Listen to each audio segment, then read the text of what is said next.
Hello, இன்றைக்கி lunch and ஸ்நாக்ஸ்க்கு என்ன back பண்ணேன் அப்படிங்கிறத தான் பார்க்க போகிறீங்க. ஸோ பசங்களுக்கு வந்து லஞ்சுக்கு சப்பாத்தி புஜ்ஜி தான் செஞ்சு கொடுத்து விட போகிறேன். சப்பாத்திக்கு மாவு பிசைஞ்சு வச்சாச்சு. இப்போ எக் புஜ்ஜிக்கு தேவையான ஆனியன் வந்து குட்டி குட்டியாக கட் பண்ணி எடுத்துக்கலாம். எங்களுக்கு மதியத்துக்கு வந்து சாம்பாரும் கொத்தவரங்காய் பொரியலும் ஒயிட் ரைஸும் வச்சாச்சு. இப்போ வந்து எக் புஜ்ஜிக்கு வந்து ஆயில் போட்டுட்டு சோம்பு சீரகம் ஆனியன் எல்லாம் போட்டு வதங்கினதுக்கப்புறம் தக்காளி 1.5 தக்காளி அரைச்சி ஊற்றிட்டு மஞ்சத்தூள் மிளகாத்தூள் கரம் மசாலா எல்லாம் போட்டு நல்லா மிக்ஸ் பண்ணிவிட்டு தேவையான உப்பு சேர்த்துட்டு மூடி வச்சு நல்லா வேக வச்சுக்கணும். இப்போ தேவையான முட்டையெல்லாம் சேர்த்துட்டு அதை நல்லா மிக்ஸ் பண்ணிவிட்டு திரும்ப வந்து மூடி போட்டு ஒரு 5 மினிட்ஸ் சிம்மில் வச்சு வேக வச்சு எடுத்துக்கலாம். இப்போ வந்து சப்பாத்தியும் ரெடி ஆயிடுச்சு. இப்போ நம்ம வந்து பேக் பண்ணிக்கலாம்.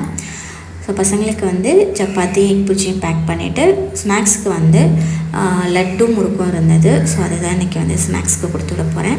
ஸோ நீங்கள் நம்ம சேனலில் ஃபஸ்ட் டைம்